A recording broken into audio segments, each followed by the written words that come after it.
Hey everyone, Combo here, back with another Empires and Puzzles video, and today we've got two brand new costumes for the Untold Tales 2 heroes, Ott and Regin, and then there's also a new costume for 3-star Helgi and 4-star Fjalar. So in today's video, we're going to take a look at those costumes, and as you can see, I have over 5,000 Untold Tales coins, which is enough for 50 pulls. We're going to talk about if it's worth it to do pulls in this portal this time around, or if maybe you should wait. Real quick before we get started, if you do enjoy this video or find it helpful, hit that like button, make sure you subscribe to my channel, and turn that notification bell on so you can be alerted of when I drop new content. Alright, so let's take a look at Regin first, and this video is probably going to turn into a little bit of a rant, and I apologize about that. Usually I support pretty much everything that comes out, because generally I feel like almost every hero is good for somebody. And the most exciting thing about these heroes that came out is probably the card art, if I'm being honest, which is actually really cool. If you look at the original version of Regin, this is that, and then this is the card art for Regin, which is pretty sick if you ask me. But there's lots of things that I just don't get. And, you know, let's take a look at the stats and the special of Regin first. So they are fast mana speed, dispels buffs from the target and nearby enemies, which is exactly what the first part of their other special does. And then it says attacks the target and nearby enemies with the Firestorm Strike, dealing up to 2,220 damage, deals 40% more damage if the target is of the nature element. This special skill never misses its targets. The original version was attacks for 2,000 damage to 3 targets, and then the target and nearby enemies are immune to new status effect buffs for 3 turns, which is also exactly what the previous version said. The ether power is going to be ailment immunity, which is definitely very good. The class is the same as the original version. I do not know if that is an error. If you know about that yet already, definitely post a reply to let us all know, but I assume that is an error. The only costumes that have ever been the same as the original version are the Toon and Glass costumes for the Season 1 heroes, so hopefully the class is going to be different. And then you can see the stats of Regin, double limit broken with Masterclass emblems here are 1848 attack, 1574 shield, and 3277 health, compared to the original version, which is pretty much the same, just slightly higher on the attack for this new version. And if we take a look at the costume bonus, so what is Regin actually getting here? They are only getting 7% attack, 7% defense, 9% health, and 5% mana. Obviously the mana is the big thing there, because Regin is actually fast mana speed, so they get their special at 8 tiles, and because of their rogue class, they cannot get down to 7 tiles with a legendary troop unless if you have a bard on your team. So you need 15% extra mana generation to go from 8 tiles down to 7 tiles for fast speed heroes, and the legendary troop gives you 11%, and there's only 3 classes that give you that 4% mana needed to get down to 7 tiles. That's going to be monks, druids, and sorcerers. So the 5% mana generation from the costume bonus does allow Regin to go from 8 tiles to 7 tiles, which is good, but the rest of this costume bonus is like barely nothing. I can guarantee you one thing, or almost guarantee you one thing. We'll call this a prediction. These costume bonuses are going to continue to get buffed every single month. So if you remember, the Untold Tales 1 costumes pretty much got a buff like every single month for like 6 months straight. And my theory about why they did that is that they wanted to make sure that they kept all of the Untold Tales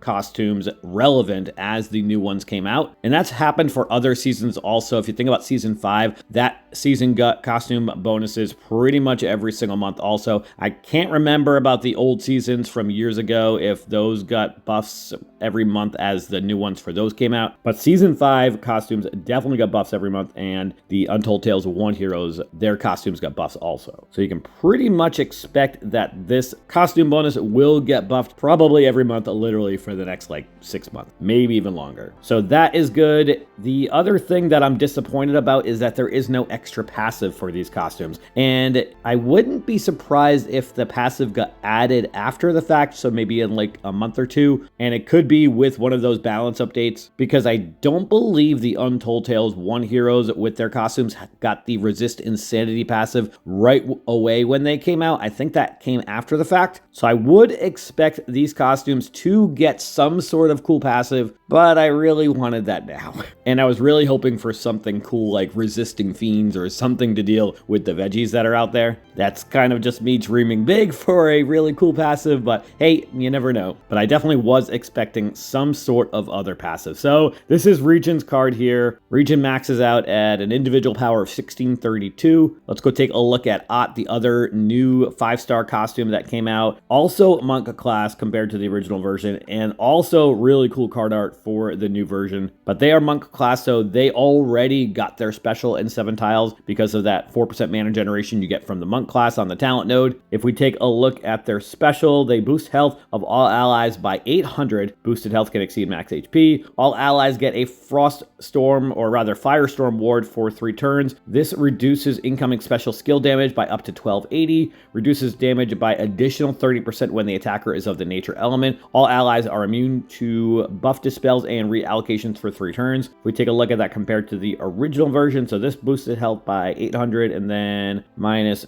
1280 for the special skill damage. The original version was boosting health by 600 and minus 1100 for the special skill damage. So the costume is definitely better, obviously. As far as the stats go, it looks like the costume is going to be slightly better from the shield perspective, being a little bit higher. And you can get that shield even higher because I've mentioned in previous videos before, these max preview stats that the game puts out are as if you were to follow the talent path all the way to the left. That does miss the shield nodes on the masterclass emblems, and there are 3 of them, so you can get the shield 180 higher just from that. And then there's probably at least 1 or 2 shield nodes in the top part of the talent path, so you can definitely get the shield to 1877 just from the masterclass emblems, and then maybe a little bit higher because of the rest of the talent path on the top part of the talent. Their ether power is boosted regen, which is definitely a better ether power compared to the regular regen, although I'm not really a fan of either of them. They've got the same costume bonus that we just looked at with regen, and then they keep that same empowered resist burn passive and the molten core passive also. So same thing here, really just not impressed with this small costume bonus. Only 7% attack and defense along with 9% health and 5% mana. Again, I know that that's going to get buffed each month probably with each of these balance updates, and I would have been okay with that because the stats of these heroes are already really high. They just came out probably like 8 to 10 months ago, but I would have been okay with this small costume bonus buff if there was an additional passive, or maybe even if the special skills were completely different compared to the regular versions. Like if this version of Ott gave a percentage heal instead of boosted health, that way you at least had the option of choosing one or the other, because in some scenarios you might want 50% health compared to the boosted health, or it's a fast mana speed, so it probably would have been more like 35 or 40% health. So I feel like unfortunately Small Giant missed an opportunity for that. And for Regin's costume, they could have maybe done something like hitting 3 random enemies. Sometimes that's more useful than hitting 3 targets, especially for a defense. Hitting 3 random enemies would be much better because when the attack 3 hitters are on defense, there is a chance they're only going to hit 2 if the main target is on the wing. I don't know, just really not impressed with the costumes for this, and I was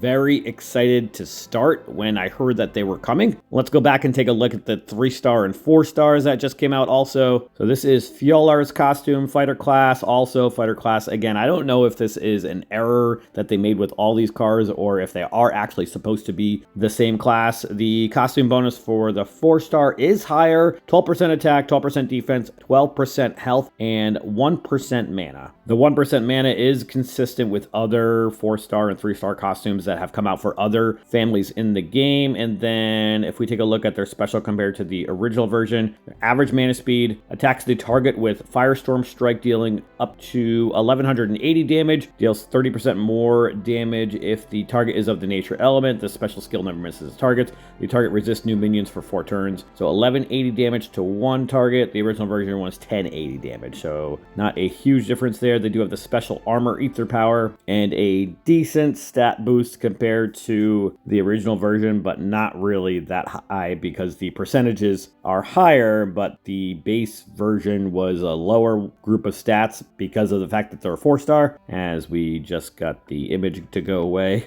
Sorry about that. Let me go back and find Fjolar here. But yeah, I mean, there's really nothing else to talk about with Fjolar. Not a huge change to them. Let's take a look at Helgi here. Helgi deals 150% damage to 8 random enemies, and the duration of the buffs is reset for all allies. The original version was 130% damage to 8 random enemies, so a little bit of a buff there. And then they have the special boost ether power compared to attack up, so that could definitely be helpful for rush attack raid tournaments especially. And the card art's pretty cool on Helgi also. I didn't really look at fuel arts compared to the original version. Actually, yeah, that card art for this new version is pretty cool also. And then the costume bonus for Helgi is 5% attack, 5% defense, 5% health, and 1% mana. So not a lot there. Overall, definitely a little disappointed with these costumes that just came out for Untold Tales 2. And as you can see, like I said earlier, I've got over 5,000 Untold Tales coins, which is enough for 50 pulls. I do have Regin unleveled. I never was able to pull Ott, and I do already have Dueler Fleur maxed and double limit broken. I use Dueler Fleur all the time. As far as if you should pull in this portal, I think it really depends if you've got these heroes already. They are all really good, and most of the time when new costumes come out, the question you have to ask yourself is, do I already have this hero maxed and double limit broken? Because the costume's going to make it better. Well, I don't really personally think that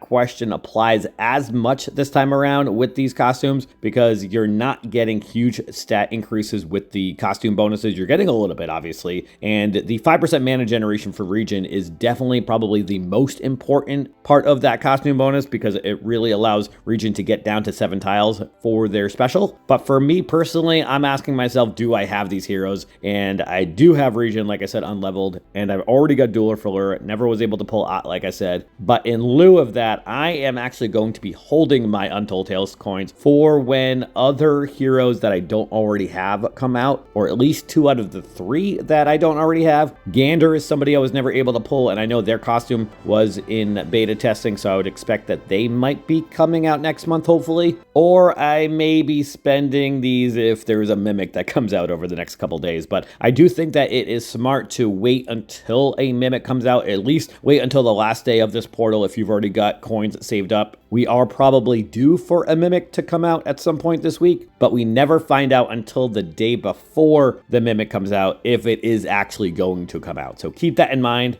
Let me know what you all think of these new costumes for Untold Tales 2, but that is going to do it for today's video. I hope you did enjoy it or found it helpful. If you did, hit that like button, make sure you're subbed to my channel, and I'll catch you guys next time.